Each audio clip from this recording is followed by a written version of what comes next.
اهدنا الصراط المستقيم. الحمد لله وكفى والصلاة والسلام على خاتم الرسل وسيد الأنبياء وعلى آله وأصحابه الأتقياء. أما بعد فأعوذ بالله من الشيطان الرجيم. بسم الله الرحمن الرحيم. يا أيها النبي لم تحرم ما أحل الله لك تبتغي مرضات أزواجك والله غفور رحيم. قد فرض الله لكم تحلة أيمانكم والله مولاكم وهو العليم الحكيم. وإذ أسر النبي إلى بعض أزواجه حديثا فلما نبأت به وأظهره الله عليه عرف بعضه وأعرض عن بعض. فلما نبأها به قالت من أنبأك هذا قال نبأني العليم الخبير. یا ایہا النبی، اے نبی صلی اللہ علیہ وسلم، لم تحرم ما احل اللہ لک، کیوں حرام کرتے ہیں آپ اس چیز کو جسے اللہ نے حلال کیا آپ کے لیے؟ تبتغی مرضات ازواجک، کیا آپ تلاش کرتے ہیں رضا اپنی بیویوں کی؟ واللہ غفور رحیم، اور اللہ تعالی بخشنے والا رحم کرنے والا ہے. قد فرض اللہ لکم تحلۃ ایمانکم، یقیناً مقرر فرمایا اللہ نے تمہارے لیے قسموں سے حلال ہونا. واللہ مولاکم، اور اللہ ہی کارساز ہے تمہارا. وہو العلیم الحکیم، اور وہ علم والا حکمت والا ہے. وَإِذْ أَسَرَّ النَّبِيُّ إِلَى بَعْضِ أَزْوَاجِهِ حَدِيثًا، اور جب چھپایا نبی صلی اللہ علیہ وسلم نے اپنی بعض بیوی کی طرف بات کو. فَلَمَّا نَبَّأَتْ بِهِ، پس جب اس نے خبر دے دی اس کی. وَأَظْهَرَهُ اللَّهُ عَلَيْهِ، اور اس بات کو ظاہر کر دیا اللہ نے آپ صلی اللہ علیہ وسلم پر. عرف بعضه وأعرض عن بعض، آپ نے جتلایا بعض حصہ اس کا اور اعراض فرمایا بعض سے. فلما نبأها به، پس جب آپ نے خبر دی اس کو اس بات کی. قالت، تو وہ کہنے لگیں، من انبأک ھذا، کس نے خبر دی ہے آپ کو اس بات کی؟ قال نبأنی العلیم الخبیر، تو آپ نے فرمایا مجھے خبر دی ہے اس ذات نے جو جاننے والا خبر رکھنے والا ہے. سبحان ربک رب العزت عما یصفون وسلام علی المرسلین والحمد للہ رب العالمین. اللہم صل علی محمد وعلی آل محمد كما صليت على إبراهيم وعلى آل إبراهيم إنك حميد مجيد. اللهم بارك على محمد وعلى آل محمد كما باركت على إبراهيم وعلى آل إبراهيم إنك حميد مجيد. معزز سامعین، سورۃ التحریم کی ابتدائی 3 آیتیں آپ کے سامنے تلاوت کی ہیں. اللہ رب العزت ان کے مطابق صحیح بیان کی توفیق عطا فرمائے اور ہمیں قرآن و سنت پر عمل کرنے کی توفیق عطا فرمائے. اس سے قبل گزشتہ سبق میں سورۃ الطلاق مکمل ہوئی. سورۃ الطلاق کے اندر ہم نے پڑھا اور سنا کہ اللہ رب العزت نے طلاق کے کچھ مسائل ارشاد فرمائے. سورۃ التحریم میں گھریلو زندگی سے متعلق ہی نبی صلی اللہ علیہ وسلم کا واقعہ بیان فرمایا۔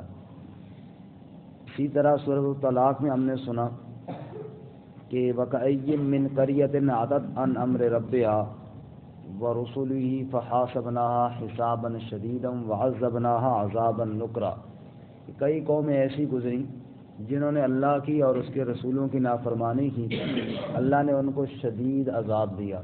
اب سورۃ التحریم میں اللہ تعالیٰ نے مثال بیان کر کے فرمایا ضرب اللہ مثلا للذین کفروا امرأۃ نوح وامرأۃ لوط، کہ نوح اور لوط علیہ السلام کی بیویوں کو دیکھو، رشتہ دار تھیں پیغمبر کی، لیکن جب ایمان نہ لایا تو ہلاک ہو گئیں اور عذاب کا شکار ہوئیں۔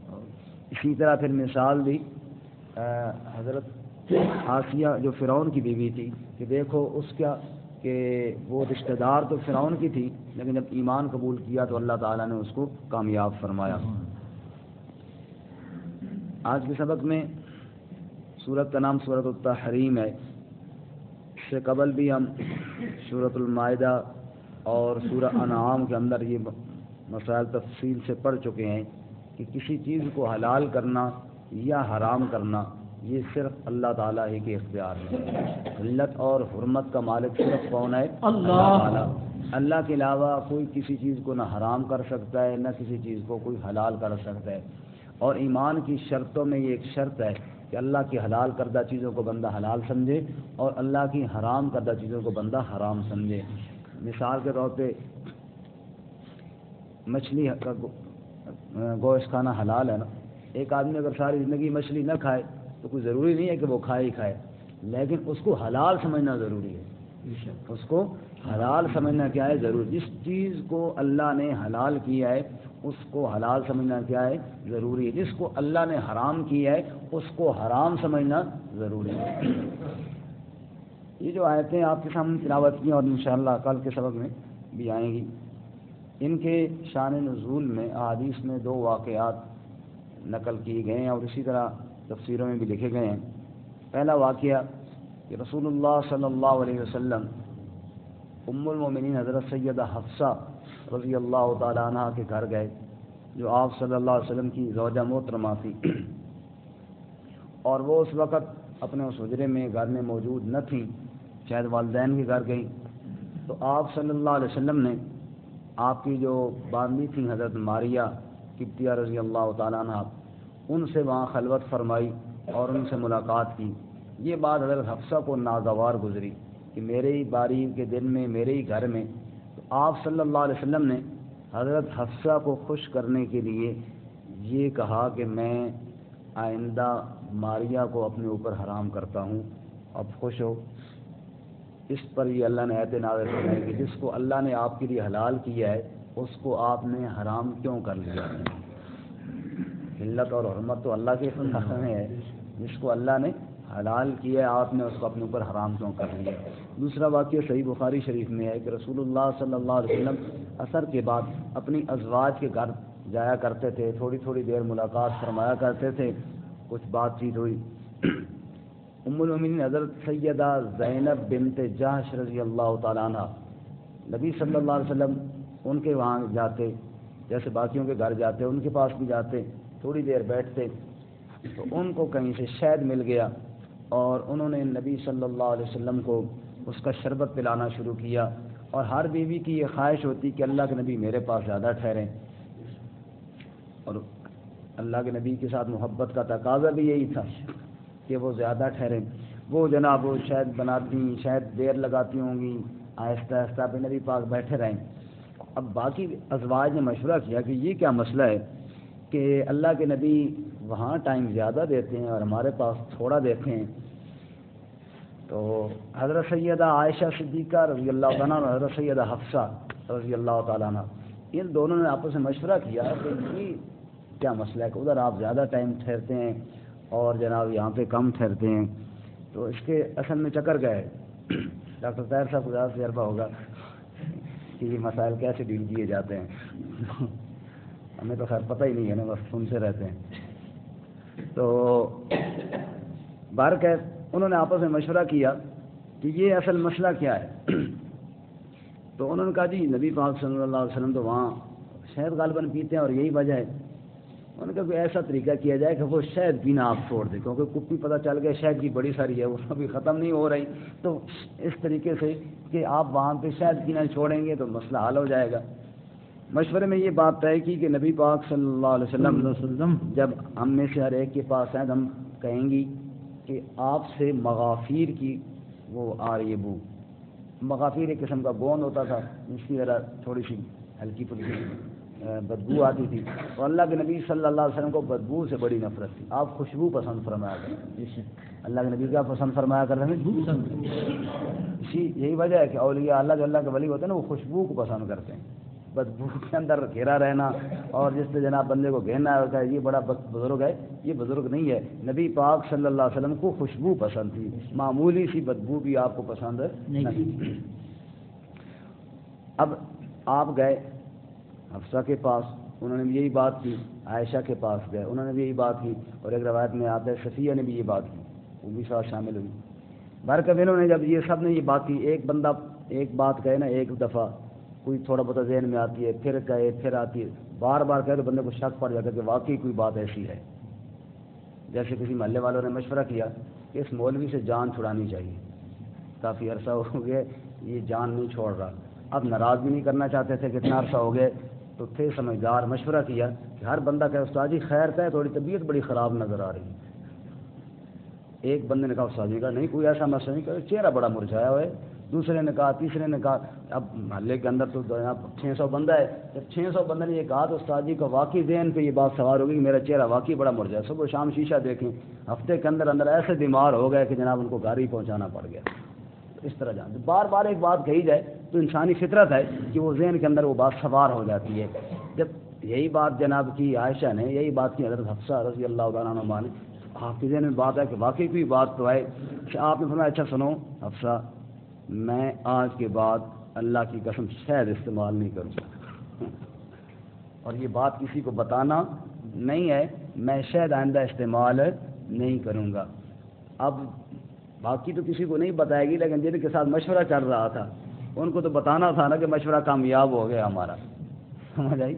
مشورہ یہ چل رہا تھا، انہوں نے بتا بھی دیا، اور اللہ تعالیٰ ایتیں بھی نازل فرمائیں، اے نبی جس چیز کو اللہ نے حلال کیا ہے شہد کو، آپ کیوں اس کو اپنے اوپر حرام کرتے ہیں؟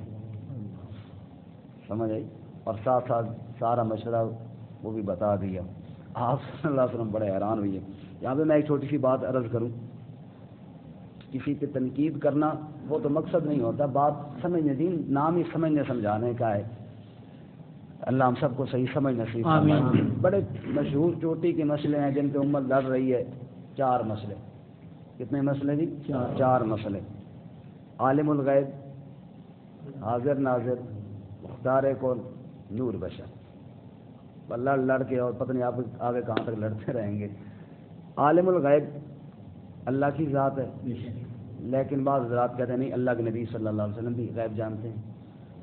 حاضر ناظر یعنی ہر جگہ، حاضر کا معنی موجود اور ناظر کا معنی دیکھنے والا، ہر جگہ موجود بھی ہو، ہر ایک کو دیکھ بھی رہا ہو۔ یہ اللہ تعالیٰ ہر ایک کو دیکھنے والے ہیں، اللہ کے علاوہ کوئی نہیں ہر ایک کو دیکھنے والے، لیکن بعض حضرات کہتے ہیں نہیں، نبی صلی اللہ علیہ وسلم ہر جگہ موجود بھی ہیں اور ہر ایک کو دیکھ بھی رہے ہیں۔ تیسرا مسئلہ ہے مختار کل، ہر چیز کا مکمل کلی اختیار، جو چاہے بندہ کرے، جو چاہے کر لے، اور کلی اختیار صرف اللہ کے پاس ہے، جو چاہے کرے، مخلوق میں کسی کے پاس نہیں۔ اور ایک آپ صلی اللہ علیہ وسلم کیا انسانوں میں سے تھے یا نہ تھے؟ پہلا مسئلہ جو عالم الغیب ہے، یہ جو ایک واقعہ بھی میں نے عرض کیا نا، اللہ کی قسم انصاف کی نگاہ سے بندہ اسی واقعے میں غور کرے تو یہ 4 مسئلے حل ہو جاتے ہیں۔ عائشہ اور حفصہ رضی اللہ تعالیٰ عنہما نے مشورہ کیا نبی کے گھر میں، دونوں نبی کی بیویاں ہیں یا نہیں ہیں؟ بیویاں ہیں۔ مشورہ کیا اور مشورے کے اندر ایک پروگرام بنایا، اور پروگرام کے اندر کامیاب بھی ہو گئی یا نہیں ہوئی؟ ابھی تو اللہ تعالیٰ سے تحریم نازل فرمائی۔ اگر یہ مشورہ کر رہی ہوتی اور نبی صلی اللہ علیہ وسلم مکمل کلی علم غیب جانتے ہوتے، جب حفصہ بات کرنے لگی تھی یا رسول اللہ آپ سے مغافیر کی بو آ رہی ہے، تو آپ فوراً نہ کہہ دیتے بس کرو بس کرو، پتہ ہے مجھے جو مشورہ کیا تم نے۔ ایسا ہے یا نہیں ہے؟ انصاف کے ساتھ انہوں نے سوچا اگر اس کے علاوہ کوئی بات ہے تو سمجھا دی جائے ہمیں تاکہ ہم سمجھ لیں۔ آپ منع کر دیتے نا، مجھے پتہ ہے جو تم نے مشورہ کی ہے، لیکن آپ نے یہ بات نہیں کہی، آپ نے حفصہ کی بات بھی سنی، عائشہ کی بات بھی سنی، دونوں کو آپ نے قبول بھی کر لیا اور قبول کر کے شہد کو نہ استعمال کرنے کی قسم بھی کھا لی۔ معلوم عالم الغیب کس کی ذات ہے؟ اللہ۔ اور یہ بات قرآن نے اور جگہ بھی بیان کی، لا یعلم من فی السماوات والارض الغیب الا اللہ، نہ آسمانوں میں کوئی چھپی چیزوں کو جانتا ہے، نہ زمین میں کوئی جانتا ہے، الا اللہ، کون جانتا ہے؟ اللہ۔ اللہ کے کوئی بھی نہیں جانتا۔ دوسرا مسئلہ حاضر ناظر۔ حاضر کا معنی موجود، ناظر کا معنی دیکھنا، دیکھنے والا، موجود بھی ہونا اور دیکھنے والا بھی ہونا۔ یہ بعض حضرات کہتے ہیں نبی صلی اللہ علیہ وسلم ہر جگہ موجود ہیں اور دیکھ رہے ہیں، تو ہر جگہ موجود اور دیکھ رہے تھے، عائشہ اور حفصہ کے مشورے کے پاس موجود نہ تھے، اس وقت نہ دیکھ رہے تھے، جب وہ بات ہی کرنے لگی تھی آپ کا چپ کرو بھائی، رہنے دو، ادھر ہی رک جاؤ، میں ساتھ بیٹھا ہوں اور جناب یہ میرے بارے میں مشورہ ہو رہا ہے، مشورہ اللہ کے نبی کے بارے میں ہو رہا ہے، مشورہ نبی کے گھر کے اندر ہو رہا ہے، اگر آپ وہاں حاضر بھی ہوتے ناظر بھی ہوتے تو روک نہ دیتے؟ بس رہن دو بھائی، رہن دو، تو بات آگے چلتی ہی کوئی نہ۔ تو معلوم ہوا یہ عقیدہ بھی درست ہے۔ اور ایک چھوٹی سی بات اور عرض کروں اسی مسئلے میں، ناظر کا معنی دیکھنے والا، حاضر کا معنی موجود۔ جیسے ابھی ہم یہاں پہ سارے موجود بھی ہیں، ایک دوسرے کو دیکھ بھی رہے ہیں۔ جو صحابی بنتے ہیں وہ کیسے بنتے ہیں؟ ایمان کی حالت میں نبی صلی اللہ علیہ وسلم کو دیکھیں، یا بعض نابینا صحابی وہ نہیں دیکھ سکتے، نبی ان کو دیکھے، وہ ہے نا صحابی۔ بندہ دیکھے نبی کو صلی اللہ علیہ وسلم، یا نبی دیکھے صلی اللہ علیہ وسلم کسی بندے کو، تو بندہ کیا بن جائے؟ صحابی۔ اب اگر اللہ کے نبی نے ہم سب کو دیکھا ہو تو ہم تو پھر صحابی نہ بن جائیں، ہم کیا بن جائیں؟ صحابی نہ بن جائیں سارے، تو ہم کوئی نعوذ باللہ استغفر اللہ میں سے صحابی تو کوئی نہیں ہے نا، ہم وہی ہیں جو کچھ ہیں۔ تو اس لیے فرمایا کہ یہ عقیدہ بھی درست نہیں، اللہ صحیح سمجھ نصیب فرمائے۔ تیسرا مسئلہ میں نے عرض کیا، مختار کل، ہر چیز کا مکمل اختیار یہ اللہ کے پاس ہے۔ اب اللہ کے نبی نے فرمایا نا کہ میں آئندہ شہد استعمال نہیں، اللہ نے فرمایا کیوں حرام کیا جس کو اللہ نے حلال کیا۔ اب جس کے پاس مکمل اختیار ہو اسے کوئی کیوں کر کے پوچھ سکتا ہے؟ کوئی کیوں کر کے پوچھ سکتا ہے کہ تم نے یہ کام کیوں کیا ہے؟ تو کیوں وہی اسی کو کی جاتی ہے جس کے پاس مکمل اختیار نہ ہو، اور مکمل اختیار ایک اللہ تعالیٰ کی ذات ہے۔ اللہ کے نبی صلی اللہ علیہ وسلم تو اللہ کے احکامات کے پابند تھے، جو حکم اللہ تعالیٰ نے دیا وہ جناب آپ نے عمل کیا۔ ربک یخلق ما یشاء و یختار ما کان لهم الخیرہ، 20ویں پارے میں ارشاد باری تعالیٰ ہے، رب تیرا ہر چیز کا خالق بھی ہے، ہر چیز پہ اختیار رکھنے والا بھی ہے، ما کان لهم الخیرہ، اللہ کے علاوہ کسی کے پاس اختیار کوئی نہیں ہے۔ اور چوتھا مسئلہ نور بشر والا مسئلہ کہ میں نے اس دن بھی عرض کیا تھا، یہ کوئی ایسا مسئلہ نہیں ہے ذات کے اعتبار سے آپ بشر ہیں، صفت کے اعتبار سے آپ نور ہیں، اللہ تعالیٰ نے نورانی صفات آپ کو عطا فرمائی ہیں، لیکن ذات آپ کی انسان ہے۔ قرآن میں ہم نے پڑھا ہے واقعہ، ابراہیم علیہ السلام کے پاس فرشتے آئے، نورانی صورت میں آئے، ابراہیم علیہ السلام کیا لے کر آئے؟ ان کے لیے بچھڑے کا گوشت لے کر آئے، انہوں نے کھایا نہیں کھایا، کیوں کہ وہ کھانے چیزیں کھایا پیا نہیں کرتے فرشتے نورانی جو ہوتے ہیں۔ نبی صلی اللہ علیہ وسلم نے شہد پیا نا، شہد پیا نا، تو معلوم ہوا کہ آپ انسانوں میں سے ایک انسان تھے، اور یہ بڑی غلط فہمی ہو جاتی ہے فوراً، بھائی جناب نعوذ باللہ ہماری طرح تھے۔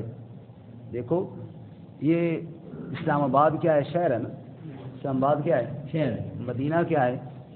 مدینہ بھی شہر ہے۔ اب نعوذ باللہ کیا کوئی مسلمان ایسے کہہ سکتا ہے کہ اسلام آباد بھی اسی طرح کی شان والا جیسے مدینہ ہے؟ نہیں کہہ سکتا۔ مدینہ مدینہ ہے، مکہ مکہ ہے، حرمین شریفین ہے، تو ساری کائنات کے شہر مل جائیں جناب اس کا مقابلہ نہیں کر سکتے، لیکن شہر تو ہے نا، یہ بھی شہر تو یہ بھی ہے نا۔ اسی طرح جناب زمزم بھی پانی ہے، اور یہ ہمارا جناب جو ٹوٹی میں آ رہا ہے یہ بھی پانی ہے تو پانی، لیکن کیا یہ پانی اور زمزم کا پانی برابر ہو سکتے ہیں؟ ہرگز نہیں ہو سکتے۔ اس تو بات ہر انسان مانتا ہے، ہر مسلمان مانتا ہے، ہر عقل والا مانتا ہے۔ اینٹ وہ بھی ہے جو محراب میں لگی ہوئی ہے، اور اینٹ وہ بھی ہے جو واش روم میں لگی ہوئی ہے، کیا یہ دونوں اینٹیں برابر ہیں؟ نہیں، لیکن اینٹ تو دونوں ہیں نا۔ یہی بات ہے، محمد بشر لا کل بشر بل هو کالیاقوت فی الحجر، محمد صلی اللہ علیہ وسلم بشر ہیں، اسی انسان جیسے نہیں ہیں، جیسے ہی پتھر تو یاقوت بھی ہے اور پتھر تو وہ بھی ہے جو گلی کے اندر پاؤں کی ٹھوکر کے اندر پڑا ہوا ہوتا ہے، یہ کہاں اور یاقوت کہاں؟ تو بارک اللہ ہم سب کو صحیح سمجھ نصیب فرمائے۔ یہ واقعہ ہوا، اللہ نے سورۃ التحریم نازل فرمائی، ذرا سنیے اللہ نے کیا فرمایا۔ فرمایا یا ایھا النبی، اے نبی صلی اللہ علیہ وسلم، نبی کا معنی خبر دینے والا، اما یتساءلون عن النبأ العظیم، نبا کا معنی کیا ہے؟ خبر، خبریں دینے والا۔ اللہ تعالیٰ نے جو خبریں آپ کو بتائیں وہ جناب آپ نے امت کو بتا دی۔ بعض لوگوں نے تفسیر کے اندر بھی یہ لکھ دیا کہ نبی کا معنی یہ ہے کہ غیب بتانے والا۔ بھائی وہ غیب جو اللہ نے آپ کو بتایا وہ آپ نے بتایا، لیکن کلی اور مکمل علم غیب وہ کون جانتا ہے؟ اللہ۔ ولا یحیطون بشیء من علمہ الا بما شاء، سمجھ آئی؟ اللہ کے علاوہ ایک شے کا بھی مکمل اور کلی علم کسی کے پاس نہیں ہے، وہ کلی علم اللہ ہی کے پاس ہے۔ آسان لفظ میں یوں سمجھے نا کہ دنیا کے اندر درخت کتنے ہیں، درختوں کے پتے کتنے ہیں، انسانی بدن پہ اگنے والے بال کتنے ہیں، کیڑے کتنے ہیں، مکوڑے کتنے ہیں، چرند کتنے ہیں، پرند کتنے ہیں، یہ ہوتا ہے کلی اور مکمل علم۔ اور یہ علم نبوت کے لیے ضروری بھی کوئی نہیں ہے۔ بھائی نبی پاک صلی اللہ علیہ وسلم کو پتہ ہونا ضروری ہے کہ ریت کے ذرے کتنے ہیں، یا نعوذ باللہ بال کتنے ہیں، یا جناب چڑیاں کتنی ہیں، یا جناب مچھر کتنے ہیں، ان کا کیا تعلق ہے؟ ارے ان کا تعلق اس ذات کے ساتھ ہے جس نے روزی دینی ہے۔ بے شک اللہ کو پتا ہو کہ مکھیاں کتنی ہیں، مچھر کتنے ہیں، کیونکہ اللہ تعالیٰ نے روزی دینی ہے۔ روزی دینے والے نبی پاک تو نہیں ہے نا، روزی دینے والی ذات کس کی ہے؟ اللہ تعالیٰ کی، وہ جانتا ہے اور اس کے علم میں ہے کہ واقعی دنیا کے اندر مچھر کتنے ہیں، مکھیاں، ایک ایک چیز کا مکمل علم وہ میرے رب کے پاس ہے۔ یا ایھا النبی، اے نبی صلی اللہ علیہ وسلم، لم تحرم ما احل اللہ لک، کیوں حرام کرتے ہیں آپ جو اللہ نے حلال کیا آپ کے لیے، جو اللہ نے آپ کے لیے حلال کیا ہے۔ دوسری جگہ سورۃ البقرہ میں ہے نا، یا ایھا الناس کلوا مما فی الارض حلالا طیبا، اے ایمان والو جو حلال پاکیزہ چیزیں ہیں ان کو کھاؤ اور استعمال کرو۔ اور 18ویں پارے میں فرمایا یا ایھا الرسل کلوا من الطیبات واعملوا صالحا، اے میرے رسولو پاکیزہ چیزیں کھاؤ اور نیک اعمال کرو۔ یا ایھا النبی، اے میرے پیارے نبی صلی اللہ علیہ وسلم، لم تحرم ما احل اللہ لک، کیوں آپ حرام کرتے ہیں اس چیز کو جس کو اللہ نے آپ کے لیے حلال کیا ہے۔ تبتغی مرضات ازواجک، کہ آپ تلاش کرتے ہیں، آپ چاہتے ہیں اپنی بیویوں کی رضا۔ آپ نے بیویوں کو خوش کرنے کے لیے شہد کو حرام کر لیا، یا حفصہ کو خوش کرنے کے لیے آپ نے ماریہ کو حرام کر لیا۔ تبتغی مرضات ازواجک، کہ آپ اپنی بیویوں کی رضا چاہتے ہیں۔ واللہ غفور رحیم، اے میرے محبوب میں پوچھتا تو ضرور ہوں لیکن ڈانٹتا آپ کو نہیں، آپ کے ساتھ جو میرا محبت ہے وہ بخشنے والا تعلق ہے۔ واللہ غفور رحیم، اللہ بخشنے والا رحم کرنے والا ہے۔ یا اللہ میں نے تو قسم کھا لی ہے، اس کا کیا کروں؟ قد فرض اللہ لکم تحلۃ ایمانکم، اللہ نے مقرر جو کیا ہے قسموں کا حلال ہونا، قسموں سے نکل جانا۔ اے میرے پاک پیغمبر، قسم کا کفارہ ہم نے اسی لیے نازل کیا ہے، اگر کسی ایسے معاملے میں قسم کھا لی جائے فوراً کفارہ ادا کر کے قسم سے حلال ہو جائے بندہ۔ رسول اللہ صلی اللہ علیہ وسلم نے ارشاد فرمایا، ایک بندہ قسم کھا لیتا ہے اور ایسے معاملے کی قسم کھا لیتا ہے کہ جناب اس کو پورا کرنا ضروری نہیں، فرمایا اس کو توڑے اور قسم کا کفارہ ادا کرے۔ قسم کا کفارہ ہم 7ویں پارے میں پڑھ چکے ہیں کہ غلام آزاد کرے، 10 مسکینوں کو کھانا کھلائے یا ان کو لباس پہنائے، اور جو بندہ یہ کام نہ کر سکتا، وہ غریب ہو تو وہ 3 دن کے روزے رکھے۔ ذالک کفارۃ ایمانکم اذا حلفتم، یہ قسم کا کفارہ ہے اگر قسم ٹوٹ جائے تو۔ فرمایا ہم نے قسم کے حلال ہونے کا طریقہ بھی تو لکھا ہے میرے پیغمبر، اس پہ عمل کیجیے۔ واللہ مولاکم، اور اللہ ہی تمہارا کارساز ہے۔ مولا کے معنی کام بنانے والا، بگڑیاں بنانے والا، وہ کون ہے؟ اللہ ہے۔ وَهُوَ الْعَلِيمُ الْحَكِيمُ، اور وہ جاننے والا، حکمت والا ہے۔ اب جناب یہ بات ساری آپ کو بتا دی گئی کہ اصل میں یہ پروگرام تھا سارا۔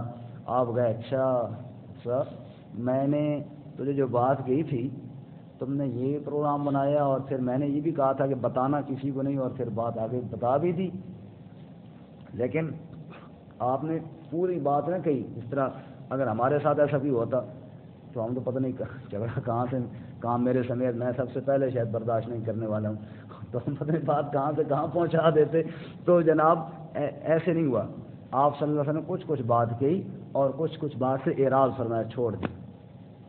دیکھیے جی، وَإِذَا سَرَّ النَّبِيُّ إِلَىٰ بَعْضِ أَزْوَاجِهِ حَدِيثًا، اور جب اثر النبی سرگوشی کی نبی صلی اللہ علیہ وسلم نے اپنی بیویوں میں سے بعض کی طرف بات کو یعنی خفیہ بات اس سے چھپ کر آپ نے کہی تھی نا کہ میں اندر شاید استعمال نہیں کروں گا، بس تم نے کسی سے ذکر نہیں کرنا۔ فلما نبأت به، بس جب اس نے خبر دے دی یہ بات آگے، آپ نے پوچھا بھی افسر میں نے تجھے منع کیا تھا کیوں بتا دی؟ کہ یا رسول اللہ خوشی اتنی ہوئی کہ صبر ہی نہ ہوا تو میں نے بتا دیا، خوشی تھی نا کہ پروگرام ہمارا کامیاب ہو گیا۔ فلما نبأت به، بس جب اس نے خبر دے دی، وَأَظْهَرَهُ اللَّهُ عَلَيْهِ، اور اس واقعے کو اللہ نے اپنے نبی پہ ظاہر کر دیا بذریعہ وحی۔ دیکھیں چھوٹی سی بات، اللہ نے بذریعہ وحی ظاہر کر دیا اپنے نبی صلی اللہ علیہ وسلم پہ اس بات کو۔ یہی بات تو ہم سمجھانا چاہتے ہیں میرے بھائی، کئی واقعے جو آپ صلی اللہ علیہ وسلم کے سامنے نہیں ہوئی اللہ نے بتا دیے، جہاں اللہ نے ظاہر کر دیا وہاں اللہ کے نبی کو پتہ چل گیا، جہاں اللہ نے ظاہر نہیں کیا وہاں نہیں چلا۔ اس میں جھگڑے والی بات ہی کوئی نہیں، تھوڑی سی بندہ سمجھنے کی کوشش کرے، تھوڑی سی بندہ کیا کرے، وَأَظْهَرَهُ اللَّهُ عَلَيْهِ، اور اللہ نے ظاہر کر دیا اس قصے کو آپ پر۔ عَرَّفَ بَعْضَهُ وَأَعْرَضَ عَن بَعْضٍ، آپ نے جتلایا اس کا کچھ حصہ، تھوڑی تھوڑی بات، اچھا یعنی اتنا خبردار کر دیا کہ مجھے پتہ چل گیا، یہ نہ سمجھو کہ پتہ نہیں چلا۔ وَأَعْرَضَ عَن بَعْضٍ، اور کچھ بات سے اعراض کر لیا، ساری بات نہ لمبا قصہ چھڑا، بس ٹھیک ہے جو ہونا تھا ہو گیا۔ فَلَمَّا نَبَّأَهَا بِهِ، بس جب آپ صلی اللہ علیہ وسلم نے یہ خبر دی اس کو، قالت، تو وہ کہنے لگی، من انباک ھذا، او جی آپ کو یہ بات کس نے بتائی ہے؟ سبحان اللہ، نبی کے گھر بھی وہی عقیدہ ہے جو ہمارا عقیدہ ہے، وہ بھی جانتی ہیں کہ یہ عالم الغیب اللہ کی ذات ہے۔ من انباک ھذا، یہ بات آپ کو کیسے پتہ چلی، آپ کو کس نے بتائی؟ آپ نے فرمایا، قال نبانی العلیم الخبیر، مجھے اس ذات نے بتائی ہے جو علم والا بھی ہے خبر رکھنے والا بھی ہے، مجھے اس نے بتائی ہے۔ نبانی العلیم الخبیر، جب تک اس نے نہیں بتائی تب تک میں نے تمہاری بات پہ یقین کر کے قسم کھا لی، اور جب اس نے بتا دی ہے اب مجھے حقیقت ساری پتہ چل گئی ہے۔ وہ بتا دے تو پتہ چل جائے، وہ نہ بتائے تو پتہ نہ چلے۔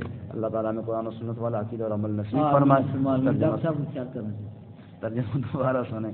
یا ایھا النبی، اے نبی صلی اللہ علیہ وسلم، لم تحرم ما احل اللہ لک، آپ نے کیوں حرام کیا جو اللہ نے حلال کیا آپ کے لیے؟ تبتغی مرضات ازواجک، آپ چاہتے ہیں رضا خوشنودی اپنی بیویوں کی۔ واللہ غفور الرحیم، اور اللہ تعالیٰ بخشنے والا رحم کرنے والا ہے۔ قد فرض اللہ لکم تحلۃ ایمانکم، یقیناً اللہ نے مقرر فرمایا تمہارے لیے تمہاری قسموں سے حلال ہونے کا طریقہ۔ واللہ مولاکم، اور اللہ تعالیٰ تمہارا کار ساز ہے۔ وہو العلیم الحکیم، اور وہ جاننے والا حکمت والا ہے۔ وَإِذْ أَسَرَّ النَّبِيُّ إِلَىٰ بَعْضِ أَزْوَاجِهِ حَدِيثًا، اور جب چھپایا نبی صلی اللہ علیہ وسلم نے اپنی بیویوں میں سے بات کی طرف بات کو۔ فَلَمَّا نَبَّأَتْ بِهِ، پس جب اس نے یہ بات آگے بتا دی، وَأَظْهَرَهُ اللَّهُ عَلَيْهِ، اور ظاہر کر دیا اس قصے کو اللہ نے آپ صلی اللہ علیہ وسلم پر۔ عَرَّفَ بَعْضَهُ، آپ نے جتلایا اس کا بعض، وَأَعْرَضَ عَن بَعْضٍ، اور اعراض فرمایا کچھ سے بعض سے۔ فَلَمَّا نَبَّأَهَا بِهِ، پس جب خبر دے دی اس کی، آپ نے اس بیوی کو اس واقعے کی خبر دے دی۔ قالت، تو اس نے کہا، من انباک ھذا، کس نے خبر دی ہے آپ کو اس بات کی؟ قال، تو آپ نے فرمایا، نبانی العلیم الخبیر، مجھے خبر دی ہے اس ذات نے جو علم رکھنے والا خبر رکھنے والا ہے۔